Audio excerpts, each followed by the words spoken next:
Friends, imagine yourself at a dinner party. Someone casually mentions they just maxed out their 401k for the 12th year in a row. Another person talks about the rental property they bought last summer. A third brings up their brokerage account crossing a milestone you did not even know existed. Meanwhile, you are sitting there doing mental math, trying to figure out whether you even have a 401k and whether the $8,000 sitting in it counts as retirement savings.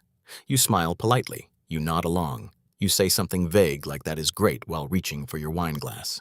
But inside, your stomach drops 3 inches and stays there. That night, you are lying in bed staring at the ceiling. You cannot sleep. You keep replaying the conversation. You keep wondering how everyone else figured out the money thing while you were apparently sleeping through that particular life lesson. The questions start spiraling. Should I have bought a house 5 years ago? Why did nobody teach me about investing in my 20s? Is it too late? Am I going to be working until I am 75? Here is what I want to tell you, friends. Here is what nobody at that dinner party will ever admit. Half of them are lying. The guy talking about his rental property did not mention that it has been vacant for 3 months and bleeding him dry. The woman who maxed out her 401k has $40,000 in credit card debt she is hiding from her husband. The other half are drowning in anxiety just like you, but they have learned to perform confidence because that is apparently what adults do. And that tight knot you feel in your stomach exists because society handed you a checklist for success, but forgot to mention that the checklist was written in 1985 when houses cost $89,000 and a single income could support a family of 4. The benchmarks you are measuring yourself against are fundamentally broken. They were designed for an economy that no longer exists, yet somehow we still internalize them. We still feel like failures when we hit 40 without hitting those invisible milestones. I own a bank, friends. Every single day I look at dozens of people's financial statements. And today I am going to do something uncomfortable.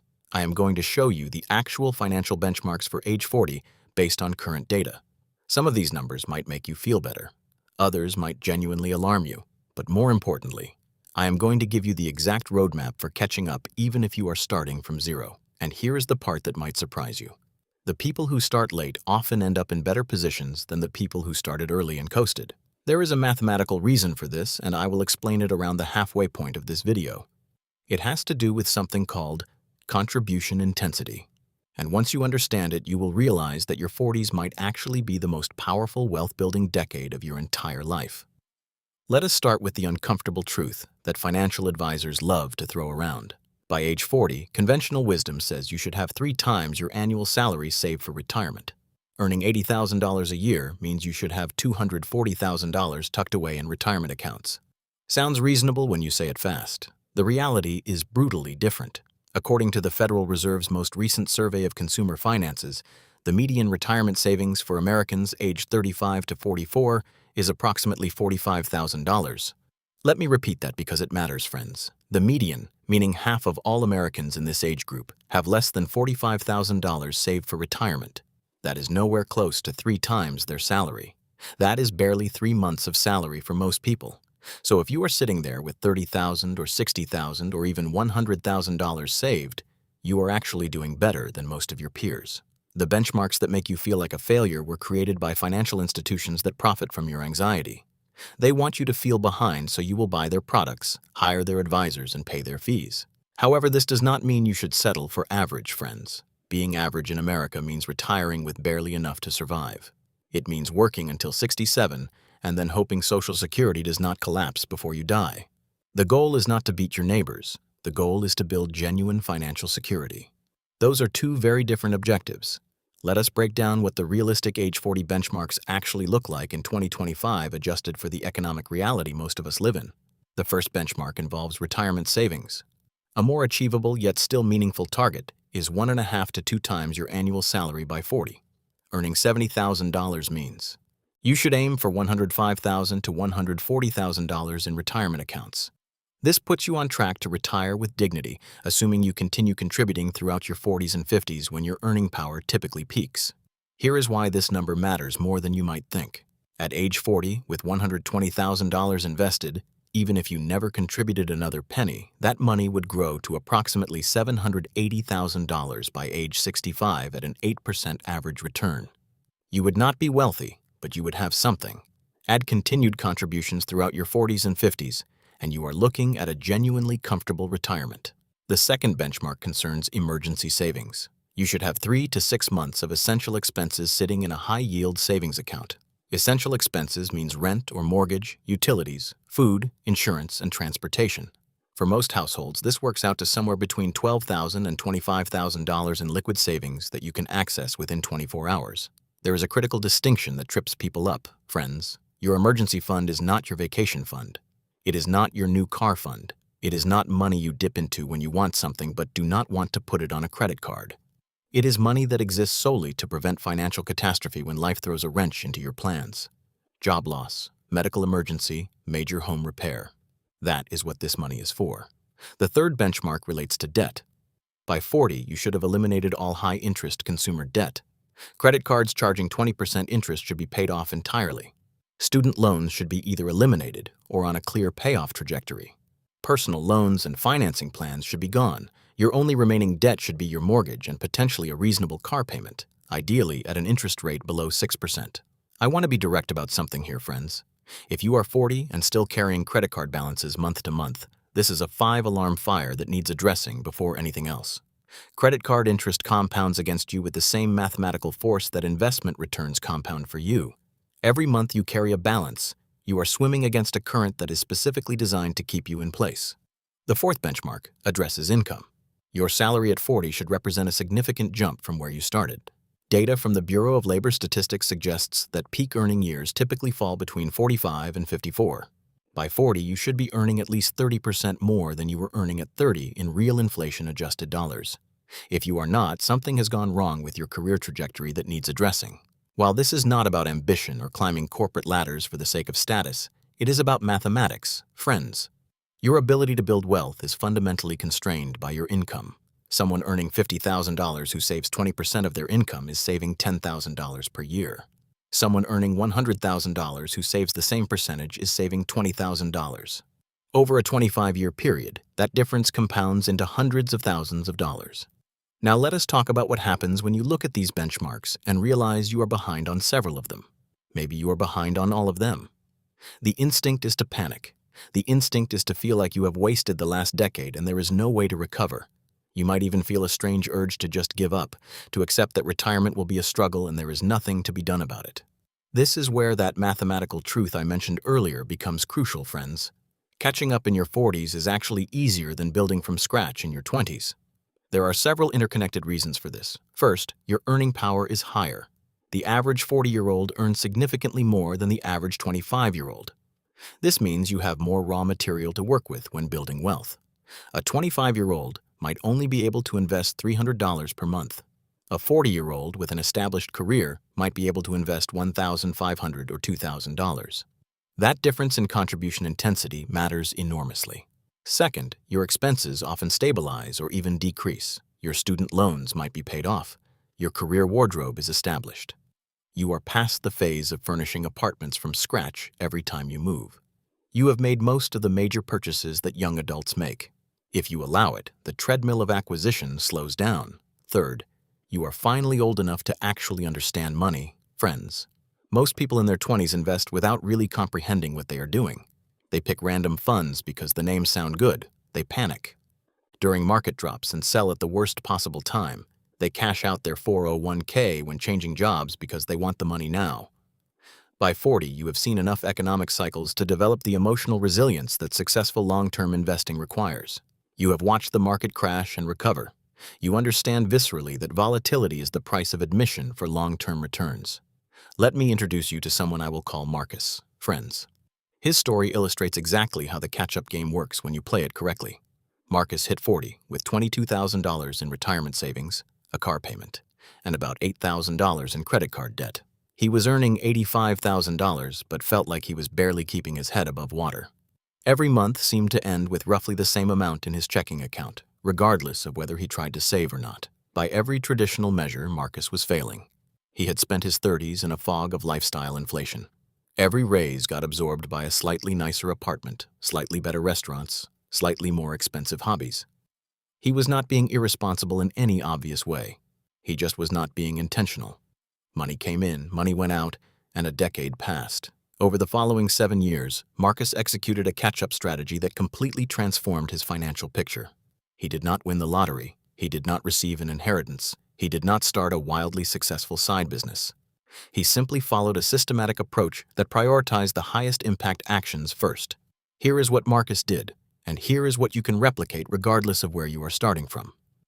The first phase involved stopping the bleeding. Marcus spent one weekend doing a complete audit of his monthly expenses. He printed out 3 months of bank and credit card statements. He went through every single transaction with a highlighter. What he discovered shocked him. He was paying for 3 streaming services he barely used, a gym membership he had not touched in 8 months, subscription boxes that went straight to his closet, and a premium Spotify account when the free version would have been fine. These small recurring charges totaled $340 per month. That is over $4,000 per year evaporating into services he did not use or value. He also refinanced his car loan from 8.9% interest to 4.2%, which saved him $127 per month without changing his car or his lifestyle. Within 30 days, Marcus had freed up nearly $500 per month through pure optimization.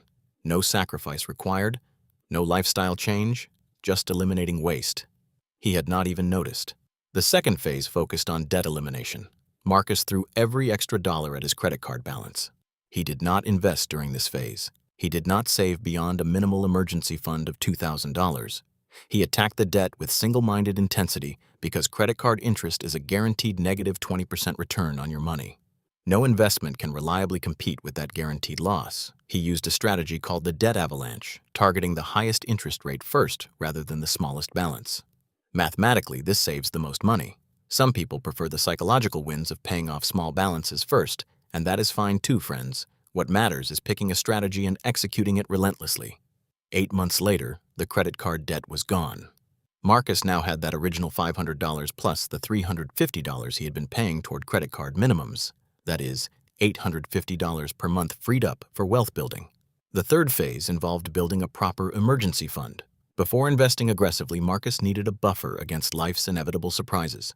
He spent 4 months building his emergency fund from $2,000 to $15,000, which represented about 4 months of essential expenses. This step might seem like a delay in the wealth-building process, friends. In reality, it is foundational. Without an emergency fund, any unexpected expense forces you back into debt. You end up on a treadmill where you pay off credit cards, something happens, you rack up debt again, and the cycle repeats endlessly. The emergency fund breaks that cycle permanently. The fourth phase introduced the catch-up contribution advantage. This is where being over 40 actually helps you. The IRS allows catch-up contributions to retirement accounts starting at age 50. The regular 401k limit might be around $23,000 annually, but those 50 and older can contribute an additional $7,500 on top of that. Marcus was 42 when he started, giving him 8 years to build momentum before accessing this superpower. He maximized his employer match immediately, which was essentially a 50% instant return on his contributions, friends. His company matched 50 cents on every dollar up to 6% of his salary. He had been leaving thousands of dollars on the table for years without realizing it.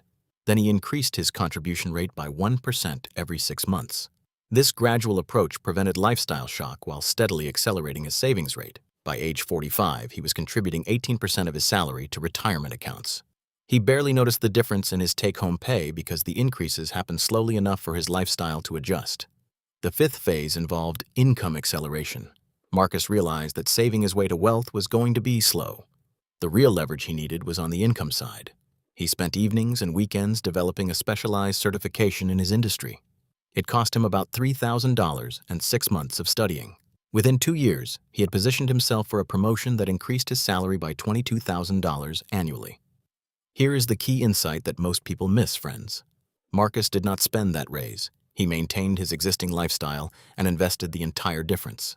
This single decision put an extra $1,400 per month into his investment accounts. Because he had already adapted to living on his previous salary, the higher income went directly to wealth building. By age 49, 7 years after starting with almost nothing, Marcus had accumulated over $380,000 in retirement savings. He owned his car outright. His only debt was his mortgage, which he was paying extra toward each month. He was on track to retire comfortably at 62 with over $1.2 million in investment assets. The math that made this possible is not complicated, friends. It is just aggressive during the right window. Consider this calculation carefully. If you are 40 and you invest $2,000 per month at an average return of 8%, you will have approximately $450,000 by age 55 and over $950,000 by age 62. Start at 45 with the same numbers and you are looking at $350,000 by 60. The window matters enormously, yet it is a window that is still very much open at 40. Starting late but aggressive often beats starting early but passive, friends. Someone who invests $200 per month from age 25 to 65 at 8% returns ends up with about $700,000. Someone who invests $1,500 per month from age 40 to 65 at the same return ends up with about $1.3 million. The late starter contributed more total dollars but also ended up with nearly twice the wealth. Contribution intensity matters more than time when you are working with a 25-year runway. There is a psychological trap I need to address here, friends, because it derails more catch-up attempts than any mathematical challenge. Many people who feel behind develop what I call financial paralysis. They know they need to take action. They read articles about building wealth, they watch videos, they bookmark resources they never return to. Yet they never actually start because the gap between where they are and where they should be feels insurmountable. The shame of being behind creates avoidance, and avoidance makes the gap wider. Each month that passes makes the problem worse, which creates more shame, which creates more avoidance. This spiral needs to break. The way you break it is by taking one specific action within the next 48 hours. If you have high-interest debt, that action is opening a balance transfer credit card with a 0% introductory rate and moving your balances. This immediately stops the interest from compounding against you and gives you a runway to pay down principal. If you have no debt but no savings, that action is setting up an automatic transfer of $200 per paycheck into a high-yield savings account. Automation removes willpower from the equation. The money moves before you can spend it. If you have savings but are not investing, that action is logging into your 401k portal and increasing your contribution by 2%. Not someday, not after you do more research. Today, one action, 48 hours. The momentum that follows a single step forward is often enough to sustain the entire journey. Motion creates motivation, not the other way around. Let me address the professional benchmarks because financial health and career health are deeply intertwined, friends. Your career is the engine that powers everything else. Neglecting it while focusing only on budgeting and investing is like optimizing the fuel efficiency of a car with a broken engine. By 40, you should have developed at least one specialized skill that commands premium compensation. Generalists get replaced, specialists get recruited. If you cannot articulate in one sentence what you do better than 90% of people in your field, you have a positioning problem that needs solving. Think about it this way, friends. A general marketing manager competes with thousands of other general marketing managers for every job opening. A marketing manager who specializes in customer retention for subscription software companies competes with maybe a few dozen people. Specialization reduces competition and increases your leverage in salary negotiations. You should also have a network that includes at least 5 people who could help you find a new job within 30 days if you lost your current one. Careers end abruptly, friends. Sometimes companies close, industries contract, managers change, and suddenly your position is eliminated. Your network is your insurance policy against these disruptions. Most people only network when they need something, which is exactly the wrong approach. The time to build relationships is when you do not need them. Reach out to former colleagues quarterly. Have coffee with people in adjacent roles. Maintain connections with recruiters even when you are not looking. This insurance costs nothing but a few hours per month. Furthermore, you should have some form of income diversification even if it is modest, friends. A small side business generating $500 per month, rental income from a property, dividend payments from an investment portfolio, consulting work you do on weekends. Something that would keep flowing even if your primary paycheck stopped.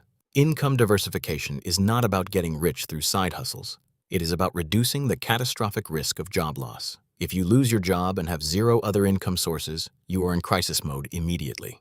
If you lose your job but have $1,500 per month coming in from other sources, you have breathing room to find the right next opportunity rather than taking the first desperate offer. For those watching this who already have financial stability, the question becomes different, friends. The question is not how to catch up. The question is how to avoid the complacency trap that destroys so many people in their 40s. I have seen it repeatedly. Someone hits their late 30s in solid financial shape. They have been disciplined. They have done the right things. They feel like they have earned some comfort.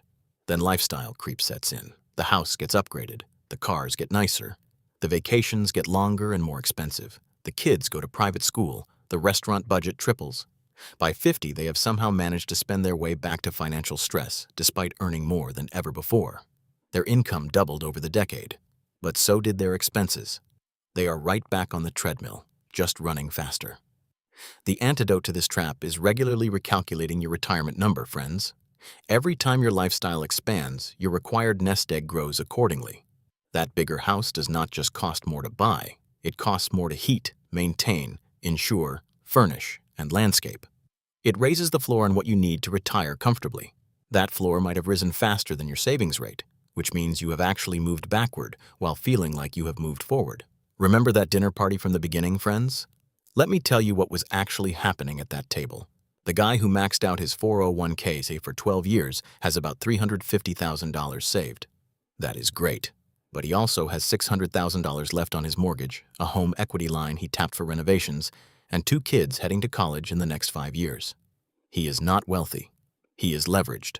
The woman with the rental property bought it at the peak of the market. Between the mortgage, property taxes, insurance, maintenance, and vacancy periods, she is losing $400 per month. She tells herself it is building equity, but the math does not actually work in her favor for another decade. The third person talking about their brokerage account milestone inherited $200,000 from a grandparent. They did not build that wealth. They received it and have already spent $40,000 of it on lifestyle upgrades.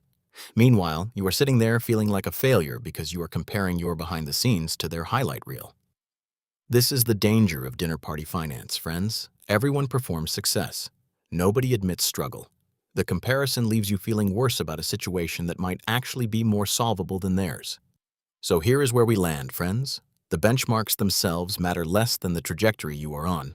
Someone at 40 with $50,000 saved but a 30% savings rate is in a vastly better position than someone with $200,000 saved and a 5% savings rate. The first person will overtake the second within a decade. Velocity matters more than position at this stage of the game. If you are ahead of where you expected to be, resist the urge to coast, friends. The difference between comfortable retirement and early retirement is often just maintaining intensity for another 5 years when you could have relaxed. Those 5 years of continued aggressive saving could buy you an entire decade of freedom on the back end. If you are behind where you expected to be, recognize that you are standing at the most powerful wealth-building moment of your life. Your earning potential is near its peak. Your expenses can be controlled if you choose to control them. Your timeline is still long enough for compound interest to work its magic. The person who starts aggressively at 40 often overtakes the person who started casually at 25. This is not wishful thinking, friends. It is basic mathematics playing out over a 25-year runway. 10 years from now, you will either look back at this moment as the turning point when you finally got serious about your financial future, or you will be having the same anxious feelings at the next dinner party when someone mentions their investment portfolio. The benchmarks are not the point, friends. What you do next is the point.